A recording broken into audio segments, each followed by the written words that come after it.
Spanish 5, we move from literal comprehension, which is keywords, main ideas, and supporting details, to interpretive comprehension, which is word and concept inferences, author and cultural perspectives, and organization principles of the text. In Spanish this year, we watched a movie called Our Disappeared, and it's about Juan, who finds out his long-lost ex-girlfriend Patricia was kidnapped, tortured, and then disappeared. And he just goes on a journey to find out what happened to Patricia and a lot of the other desaparecidos. He shares dramatic stories told by parents, siblings, and children of the desaparecidos. What they did, they would capture people that were against the government and would send them to jail. Once in jail, they would torture them to get information about their prospective leaders. But not only people that were against the government were captured, also innocent people, people that just were seeking for a better future, people that wanted to go to a university. And I really enjoyed this video because it just really opened my eyes to what truly happened and how awful it really was, and just gave you a whole new perspective. That woman walking could be holding the person that you wrote the letter.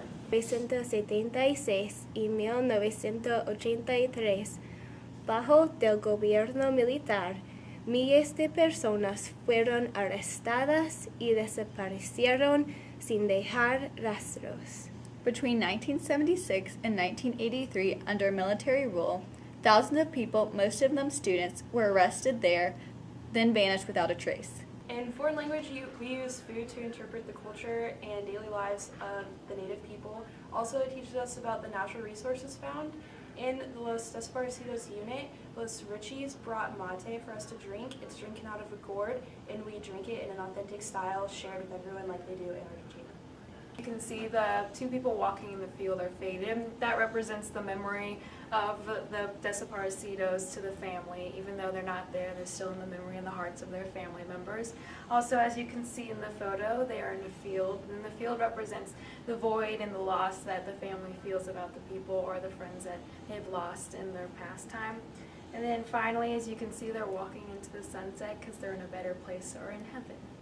I made a break which says nunca más, and in Spanish that means never again, and there was a lot of symbolism in it, which I had red, which represented the blood, and then I had black, which represented the people, and it was very compelling to see Senor Richie take that with him to know what happened to his country, and hopefully something like this never happens again.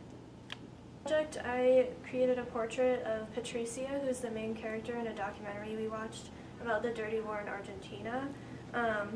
The entire portrait is created out of the words Los Desaparecidos because so many people just disappeared.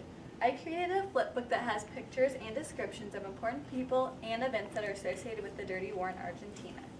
Our video on the dirty war in Argentina, one of the things we had to do was write a letter from the perspective of one of Los Desaparecidos, one of the people that was disappeared. And the person that I wrote my letter on was actually from Sweden, not from Argentina. She was studying abroad.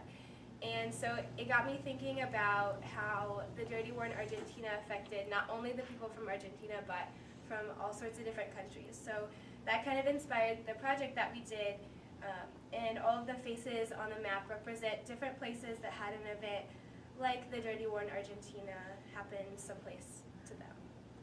Through this project, I learned history in Spanish, and then we took this project and applied it to our own situation and tried to make our own letter and own people out of this. I thought it was just really interesting to watch a video over Los Desaparecidos, and then I had to write a letter talking to one of my family members about it, and it was just really interesting to put myself in that situation, and I had to evoke some emotion and just talk about myself and all the things that have happened in my past. This lesson, Senor Winkler did really well with the Los Desaparecidos. You know, we didn't just sit down and take notes in class. It was really interactive, and it affected some of us more than others, but you know, it just shows that in other countries they suffer more than we do, and we should be extremely grateful.